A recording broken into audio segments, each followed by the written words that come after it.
Hello and welcome. My name is Meepolis, they, she, he, and this is Literally Graphic. And today I'm taking a quick look at the fairly short manga, My Alcoholic Escape from Reality by Nagata Kabi, and translated by Jocelyn Allen, best-selling author of, the previously reviewed back in 2020, My Lesbian Experience with Loneliness, and My Solo Exchange Diary. Link in the cards. The latest addition to Kabi's nonfiction auto-bio manga was originally published in Japan in 2019 and subsequently translated and published in English by Seven Seas Entertainment in 2021, a publisher who backpedaled on their previous refusal and ended up voluntarily recognizing their employees' union last month. Yay, unions!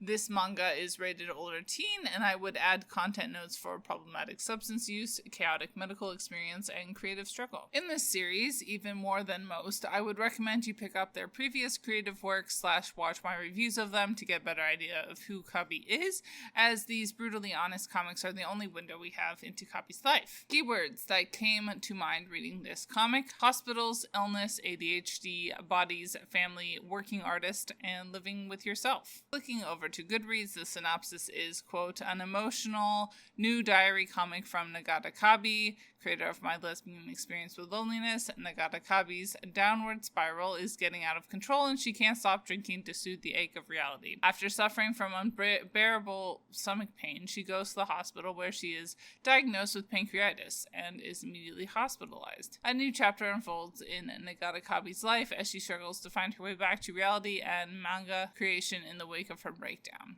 End quote. As you may have already guessed, the focus of Kabi's writing in this book is slightly shifted from her previous books that first focused on romantic / sexual relationships and then family relationships. This installment turns the spotlight on Kabi's relationship with her own body, which has started to fail her, building off of things hinted at in previous volumes. Continuing some of her earlier themes, the subplot, as it were, is about how, during this medical turmoil, Kabi is also trying to recreate herself as a fiction writer. If this book's existence isn't spoiler enough, she does in fact fail at this. There is some discussion about trying to avoid stressing her family out by writing about them being a driving factor in this attempted transition, but I think I missed how she, after ultimately deciding to write about her time in the hospital, resolved this conflict. That said, there was much less about her relationships, so maybe that's an answer in and of itself. The art continues to be fast and loose with a lot of expressive use of line and facial expressions. I really like the use of color. Going through the different kinds of representation, it's easy enough to see that ability and disability, problematic substance use, neurodiversity, and mental health are all fairly central to this particular volume. I really appreciated not only the brutal honesty that Kabi continues to apply to her work, but also the nuance that she manages to cram into this extremely short volume. It being a few years since I last read a Kabi manga, I don't remember if she had previously brought up her ADHD diagnosis. Not that it surprised me in the least. It takes one to know one and all that. I appreciated the front row seat we got to Kabi trying very hard to do what she's been told to do to recover, but also finding all of it overwhelming and confusing, not to mention extremely difficult to actually execute. Obviously a health crisis happening on the opposite side of the world from anywhere I have lived. We don't get a whole lot of larger cultural context when it comes to the Japanese healthcare system. Well, except that it is perhaps a bit more accessible than the American system as it stood pre-COVID. Gender and sexuality felt fairly downplayed in this particular volume, which is fair.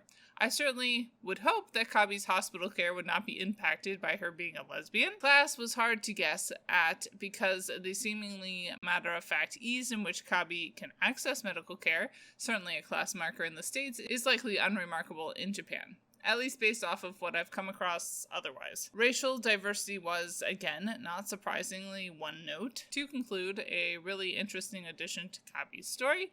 Obviously a very different kind of story than her previous work.